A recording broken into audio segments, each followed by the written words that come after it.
A palavra que ainda ressoava na sala. Peste. A palavra não continha apenas o que a ciência queria efetivamente atribuir, e sim uma longa série de imagens extraordinárias.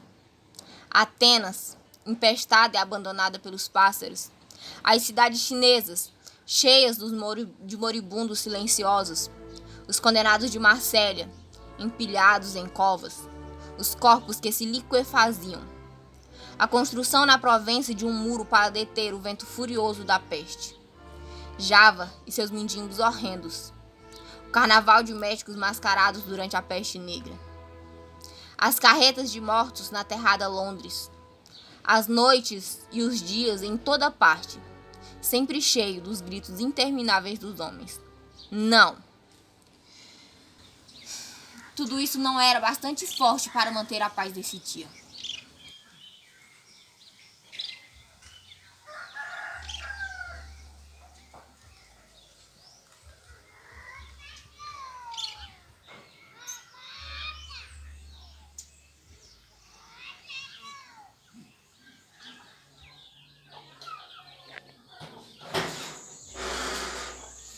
Saí do meu consultório e tropeço num rato morto. Afastei o bicho sem prestar atenção. Quando cheguei na rua, me veio a ideia de que aquele rato não estava no lugar certo, e eu voltei para avisar o porteiro.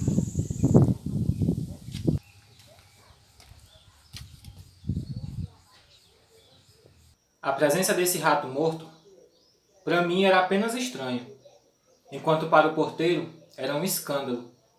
A posição dele era que não havia ratos no prédio. Por mais que eu lhe garantisse que havia um no corredor no primeiro andar, e provavelmente morto. Mas a posição do porteiro permanecia firme. Não havia ratos no prédio, e seria necessário que tivessem trazido esse de fora. Em resumo, tratava-se de uma brincadeira. No dia seguinte, o porteiro acusou alguns sacanas de terem colocado os 3 ratos mortos no prédio, e deviam tê-los apanhados em grandes ratoeiras, porque eles estavam cheios de sangue. O porteiro ficou um tempinho à porta, segurando os 3 ratos pelas patas, esperando que os culpados se traíssem. Mas por algum sarcasmo, nada aconteceu. Intrigado, eu comecei minhas visitas médicas de rotina pelos subúrbios, onde moravam os pacientes mais pobres. O automóvel passava por ruas poeirentas do bairro. E numa única rua, eu contei dezenas de ratos mortos jogados na lata de lixo. Encontrei o primeiro doente numa cama, num quarto que dava para a rua, que servia ao mesmo tempo de quarto e sala de jantar. Era um velho do rosto duro, vincado. Em minha frente, sob a coberta, 2 marmitas. Ele comia ervilhas. A mulher trouxe uma bacia.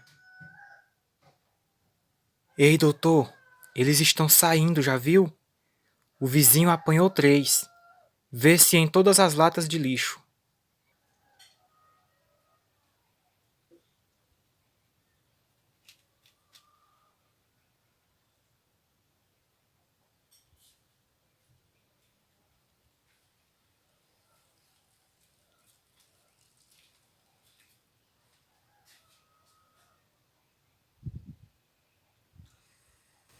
Eu não tive dificuldade de constatar em seguida que todo o bairro falava de ratos.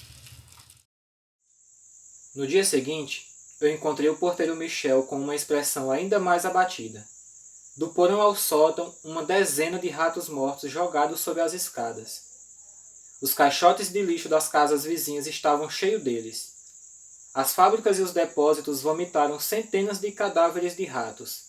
A imprensa noticiou o caso e cobrou da prefeitura uma ação de urgência e medidas adotadas para proteger seus munícipes da repugnante invasão. Não conta para ninguém. Mas a prefeitura nada tinha proposto, nada previra, acreditam? Mas começou a se reunir em conselhos para deliberar. Foi dada a ordem ao serviço de desratização que apanhassem os ratos mortos todas as madrugadas, e em seguida deveriam levá-los ao forno de incineração para serem queimados. A nossa população, estupefata, encontrava ratos nos locais mais frequentes da cidade.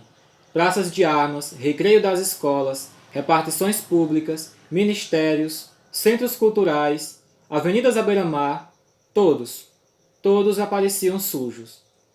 Limpa ao amanhecer, a cidade voltava a encontrá-los cada vez mais numerosos durante o dia.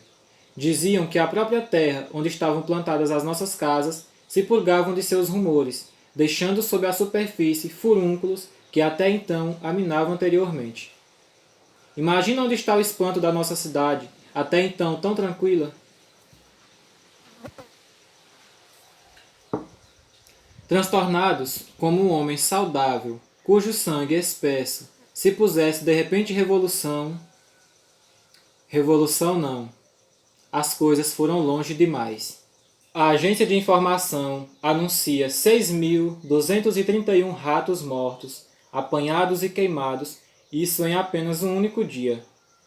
Esse número dava uma dimensão clara do espetáculo cotidiano que a cidade tinha diante dos olhos. Aumentou a agitação. Até então, as pessoas tinham se queixado do espetáculo repugnante. Compreendia-se agora que esse fenômeno ainda não se podia avaliar a amplitude e nem determinar suas origens. Tinha qualquer coisa de ameaçador. Só um velho asmático continuava a esfregar os olhos e a repetir com alegria: "Eles estão saindo, eles estão saindo."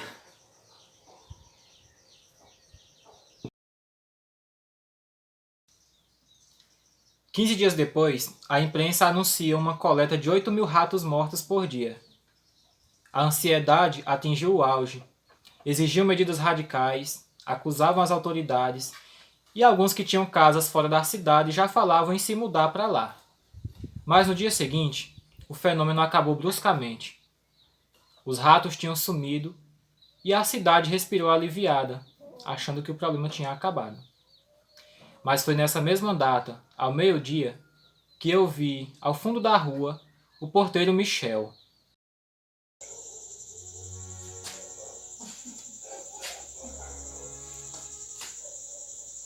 Caminhava com dificuldade, com os braços e as pernas afastados. Uma atitude de fantoche. O velho Michel tinha os olhos brilhantes e a respiração ruidosa. Não se sentia muito bem e saiu para tomar um ar. O porteiro vomitava algo rosado numa lata de lixo. A temperatura estava em 38 graus e meio. Os gânglios do pescoço e dos membros tinham inchado. 2 manchas escuras se alastraram pelo seu corpo. Queixava-se de uma dor interna. À noite, o porteiro delirava com 40 graus. Se queixava dos ratos. Na manhã seguinte, a febre recuou para 38. Enfraquecido, o doente sorria no luto. Porém, ao meio-dia, a febre subiu bruscamente para 40 graus. O paciente delirava sem cessar e os vômitos tinham recomeçado. Os gânglios do pescoço eram dolosos ao tato e o paciente parecia querer manter a cabeça o mais afastada possível do corpo. Era preciso isolá-lo e tentar um tratamento mais radical. Os ratos. Os ratos, dizia ele esverdeado, com as pálpebras pesadas, a respiração cortada e breve, dilacerado pelos gânglios, abatido no fundo da maca, como se alguma coisa, vinda do fundo da terra, o chamasse sem descanso. O porteiro sufocava sob o peso invisível da morte. E a mulher chorava. Não há mais esperanças, doutor. A morte do porteiro marcou o fim deste período cheio de sinais desconcertantes e o início de outro onde as surpresas dos primeiros tempos logo se transformou em pânico. A nossa população, a partir de agora, se dava conta disso. Nunca tinham pensado que a nossa cidade pudesse ser escolhida para que ratos morressem ao sol e porteiros morressem de doenças estranhas. Sob esse ponto de vista, Era evidente que estavam errados e suas ideias precisavam ser revistas. Se tudo tivesse ficado por ali, mas outras pessoas, que nem sempre eram porteiros ou pobres, tiveram que seguir o caminho, o mesmo que Michel. Foi o primeiro a tomar. E começou o medo, e com ele, a reflexão.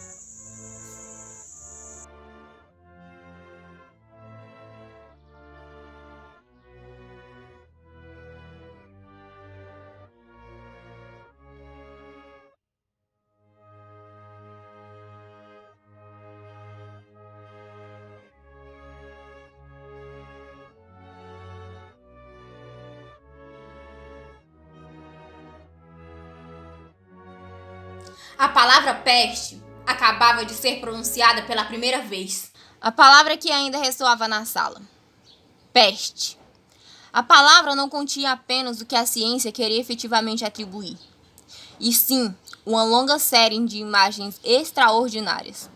A imprensa, tão indiscreta no caso dos ratos, já não mencionava nada, porque ratos morrem na rua e homens morrem em casa, e eles só se preocupam com o que acontece na rua. Mas a prefeitura começava a se questionar. Enquanto cada médico não tinha conhecimento de 2 ou 3 casos, ninguém pensava em se mexer. Bastou que alguém pensasse em fazer a soma, e a soma era alarmante. Em alguns dias, os casos mortais começaram a se multiplicar, e se tornou evidente para aqueles que se preocupavam com a curiosa moléstia que se tratava de uma verdadeira epidemia. Foi quando eu encontrei um colega médico mais velho. Naturalmente, eu perguntei do que se tratava essa epidemia. Simplesmente não se tem a coragem de dizer o nome. A opinião pública é sagrada. Nada de pânico. Sobretudo, nada de pânico. Mas parece péssimo.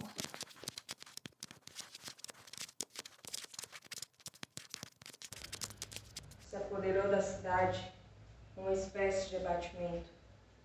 Tumultos junto às portas da cidade. Guardas, obrigados a usar suas armas, feridos, e o desgosto só aumentava.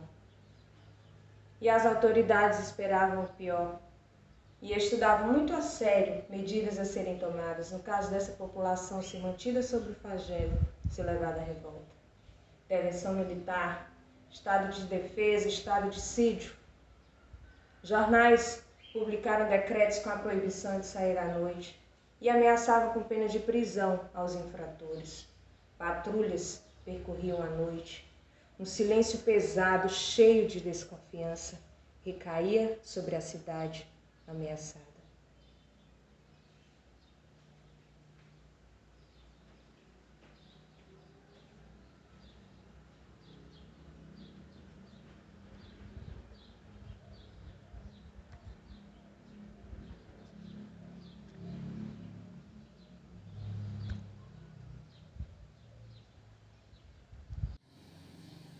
Eu procurava reunir o que eu sabia sobre a doença e flutuavam números na memória.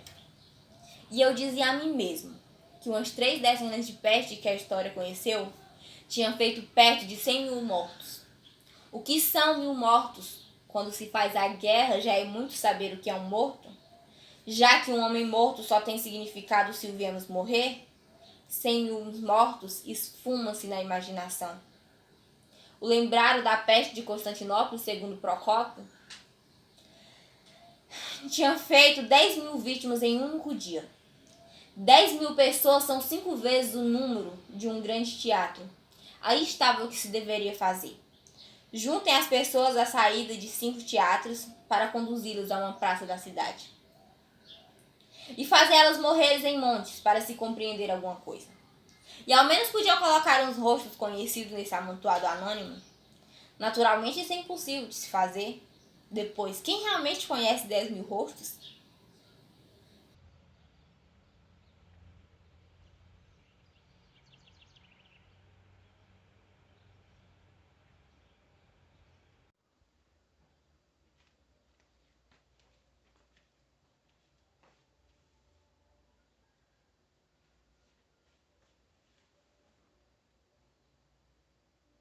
Segundo a religião, a primeira metade da vida de um homem era a ascensão e a segunda metade um declínio. E que no declínio os dias do homem já não lhe pertenciam e que podiam ser arrebatados a qualquer momento e que ele nada podia fazer e que o melhor justamente era não fazer nada.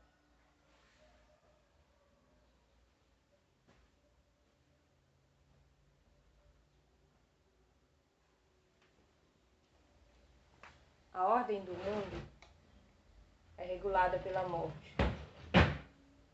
Então talvez convenha a Deus que não acreditemos nele e que lutemos com todas as nossas forças contra a morte, sem erguer os olhos para o céu, onde ele se cala. A desgraça é uma coisa comum, mas é difícil acreditar nela quando se abate sobre nós. Houve no mundo tantas pestes quanto guerras, e as pestes como as guerras encontram sempre as pessoas igualmente desprevenidas. Quando está uma guerra, as pessoas dizem: não vai durar muito, seria idiota. Sem dúvida, a guerra é uma tolice, que não impede que ela dure. A tolice insiste sempre.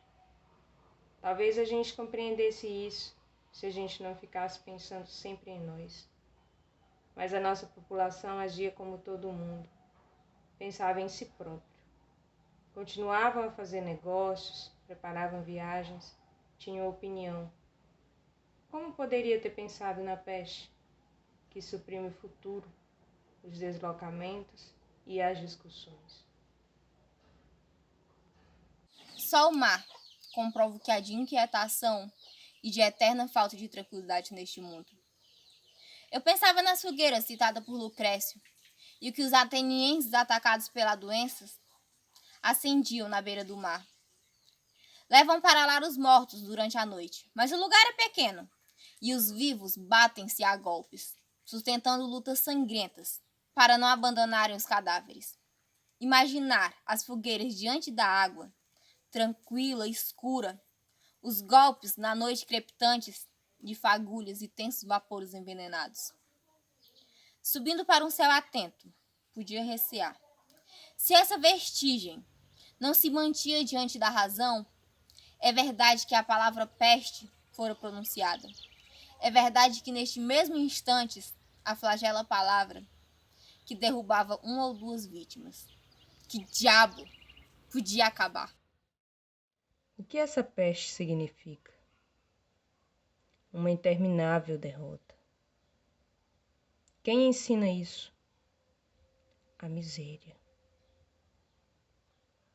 O necessário era reconhecer claramente aquilo que deveria ser reconhecido. Afastar as sombras inúteis. Tomar providências adequadas. Aí estava a certeza no trabalho de todos os dias. O resto prendia-se a fio, a movimentos insignificantes. A peste era, em primeiro lugar, uma administração prudente e impecável, de ordem e progresso. Indiscutível seu bom funcionamento. E assim que diga-se entre parênteses, para nada trair, sobretudo para não trair a si próprio. O tempo passa. Chegamos no outono da peste. Se tornava pulmonar, com contágio boca a boca. Teria a nossa população se adaptado a essa situação? Sim, tinham se adaptado, porque não havia outro modo. Tinham a atitude da desgraça, do sofrimento, mas já não sentiam. A peste tirava de todos o poder do amor e até mesmo da amizade, porque o amor exige um pouco de futuro e para nós só havia instantes. As pessoas que estavam a tal ponto abandonadas à peste, elas aconteciam muitas vezes de só desejarem um sono e se surpreenderem pensando que venham logo os tumores e se acabem com isso, quando na realidade já estavam dormindo. Tudo isso não passava de um longo sono, e de manhã voltavam ao flagelo, quer dizer, à rotina. Chegamos ao inverno da peste, que não esquecia ninguém há muito tempo. Durante o mês de dezembro, ela arde no peito da população. ilumina os fornos, povoa os acampamentos sombrios. Não deixou de progredir, paciente, desencopada. Mas era preciso esperar ainda. Mas, de tanto esperar, ninguém mais espera. E a cidade inteira vivia sem futuro. O Natal daquele ano foi mais a festa do inferno do que do Evangelho. As lojas desertas privadas de luzes, chocolates falsos, ônibus carregados de rostos sombrios. Nada lembrava os natais passados. Alguns indivíduos ofereciam seus produtos a preço de ouro no fundo de uma loja sórdida. Mais do que ações de graças, as igrejas estavam cheias de lamento. Algumas crianças corriam, ainda ignorantes do que as ameaçava. Ninguém ousava promover um Deus de outrora, carregado de oferendas, velho como o sofrimento humano.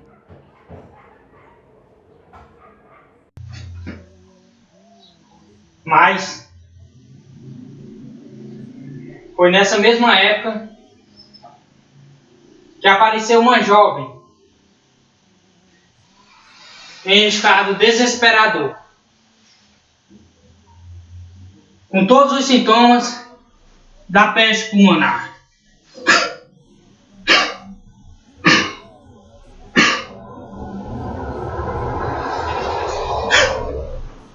A moça foi direto para o isolamento. Mas na manhã seguinte, a febre baixou. Ao meio do dia, não subiu como eu esperava. À noite, subiu apenas alguns décimos. E na manhã seguinte, a febre desapareceu. A moça estava fraca, mas já respirava livremente. No fim dessa mesma semana, eu fui visitar o velho Smart e me veio a surpresa. Os ratos voltaram a sair. Precisam vê-los correr. É um prazer. Os ratos estavam à sua volta. Reapareceram nas madeiras, embaixo das mesas, e de novo se ouvia aquele rebuliço. A publicação da estatística geral, que corria no princípio de cada semana, revelava um recuo da doença. Uma alegre agitação encheu a cidade. O prefeito deu ordem para que fosse estabelecida a iluminação.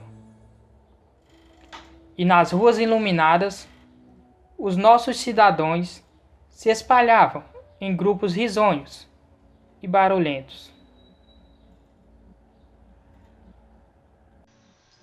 A peste parecia se afastar para voltar ao convívio desconhecido de onde saiu em silêncio. Na verdade, o mais forte desejo da população era agir como se nada tivesse mudado. E, portanto, nada em certo sentido seria mudado.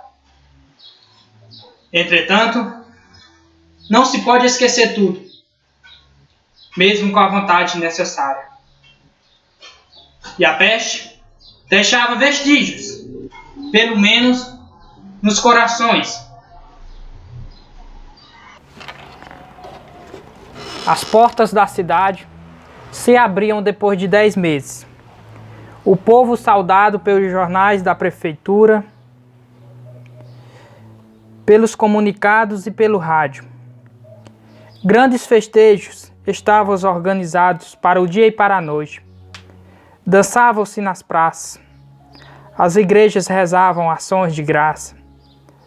Mas os locais de prazer transbordavam. Os cafés, sem se preocupar com o futuro, distribuíam suas últimas doses de bebida.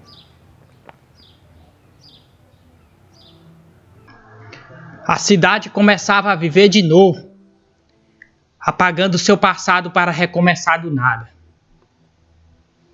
Brigava tranquilamente contra toda a evidência que tivéssemos conhecido. Esse mundo louco, onde o assassinato de um ser humano era tão comum quanto o das moscas. Essa selvageria, esse delírio, essa abstração, essa é a prisão.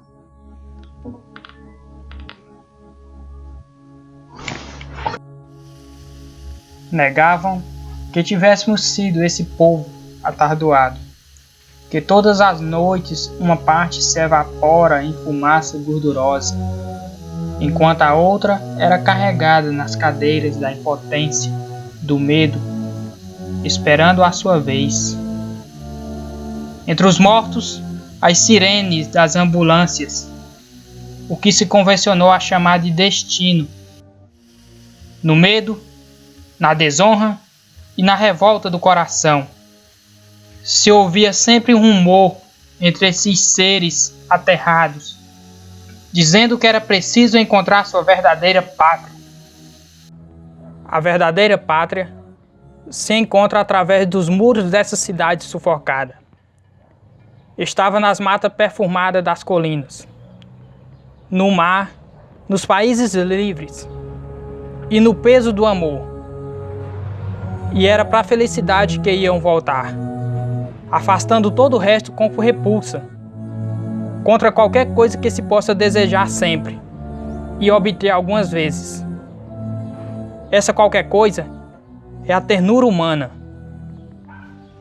O bacilo da peste não morre, nem desaparece nunca. Pode ficar dezenas de anos adormecido nos móveis, nas roupas, esperar paciente nos baús, nos lenços e na papelada.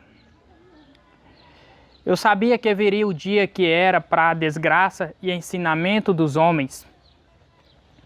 A peste acordaria seus ratos e os mandaria morrer em uma cidade feliz.